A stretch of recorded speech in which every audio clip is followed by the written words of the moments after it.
കോർപ്പറേഷനിലെ 25 number ward Kowdiar വാർഡിൽ മത്സരിക്കാനുള്ള ഒരു ഉത്തരവാദിത്തം എന്നെ കോൺഗ്രസ് പാർട്ടിയും UDFും ഏൽപ്പിച്ചിരിക്കുകയാണ്. വളരെയധികം സന്തോഷത്തോടെ, വിനയത്തോടെ, അതിനേക്കാളുപരി വലിയൊരു എക്സൈറ്റ്മെൻറ്റോടെയാണ് ഈ ഒരു ഉത്തരവാദിത്തത്തെ ഞാൻ കാണുന്നത്. തീർച്ചയായിട്ടും നിങ്ങൾക്കെല്ലാം അറിയാവുന്ന പോലെ ഞാൻ തിരുവനന്തപുരത്തെ ഒരു നിവാസിയാണ്. പഠിച്ചത് ഇവിടെയാണ്.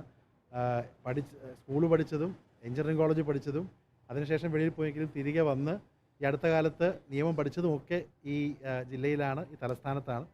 അരുവിക്കര MLA ആയിരിക്കുമ്പോഴും താമസം ഇവിടെ തന്നെയാണ്. എന്ന് മാത്രമല്ല, തിരുവനന്തപുരത്തിൻ്റെ ഒരു സാധാരണ തിരുവനന്തപുരക്കാരനെ പോലെ ഇവിടുത്തെ എല്ലാ കാര്യങ്ങൾക്കും മുന്നിട്ടിറങ്ങി നിൽക്കുന്ന ഒരാളാണ്. അപ്പോൾ തിരുവനന്തപുരത്തിൻ്റെ ഒരു വാർഡിൽ, പ്രത്യേകിച്ച് എൻ്റെ പാർട്ടി മണ്ഡലമായ ശാസ്ത്രമംഗലത്തിൽ ഉൾപ്പെടുന്ന കവടിയാറിൻ്റെ ഭാഗം ഉള്ള ഈ ഒരു വാർഡ് പ്രതിനിധാനം ചെയ്യാനുള്ളൊരു അവസരം പാർട്ടി നൽകുന്നത് സന്തോഷപൂർവ്വം സ്വീകരിക്കുകയാണ്.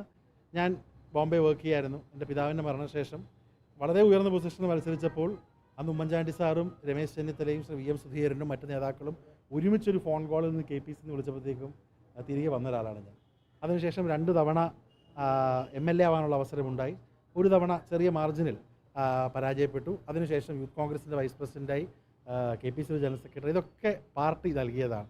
ഞാൻ എപ്പോഴും എൻ്റെ കൂട്ടുകാരോട് പറയുന്നൊരു കാര്യമുണ്ട്. 2 വികാരമാണ് എനിക്കുള്ളത്. ഞാനീ വലിയ പഞ്ച് ഡയലോഗ് അടിക്കുന്ന ആളോ അല്ലെങ്കിൽ വലിയ വിസ്ഫോടനം നടത്തുന്ന ആളല്ല. പക്ഷേ ഉള്ളിനുള്ളിൽ ഞാനൊരു പാർട്ടിക്കാരനാണ്. പാർട്ടി എന്ത് പറയുക അത് ചെയ്യുക എന്നുള്ളത് ഒരു പാർട്ടിക്കാരനായ എൻ്റെ ഏറ്റവും വലിയ ഉത്തരവാദിത്തമാണ്. അതുപോലെ തന്നെ എന്നെ അന്ന് തിരികെ വരാൻ പ്രേരിപ്പിച്ചത് തിരുവനന്തപുരത്തിനോടുള്ള ഒരു സ്നേഹമാണ്. നമ്മൾ തിരുവനന്തപുരത്തുകാർക്ക് വെളിയിൽ എവിടെ പോയാലും നമ്മൾ തിരുവനന്തപുരത്തുകാരനാണ്. അയവിറക്കുന്നത് തിരുവനന്തപുരത്തെക്കുറിച്ചാണ്. അപ്പോൾ ആ തിരുവനന്തപുരത്തിൻ്റെ ഭാഗമായ അരുവിക്കരയുടെ MLA ആവാൻ പറ്റി. ഇന്ന് ജില്ലയിൽ ഇവിടെ നിന്നുകൊണ്ട് കൂടുതൽ കാര്യങ്ങൾ ചെയ്യാൻ കഴിയും. അപ്പോൾ അതൊക്കെ കാണുന്നത് സത്യം പറഞ്ഞാൽ എനിക്ക് തോന്നുന്നത് ഒരു എലവേഷനായിട്ടാണ് എനിക്ക് തോന്നുന്നത്.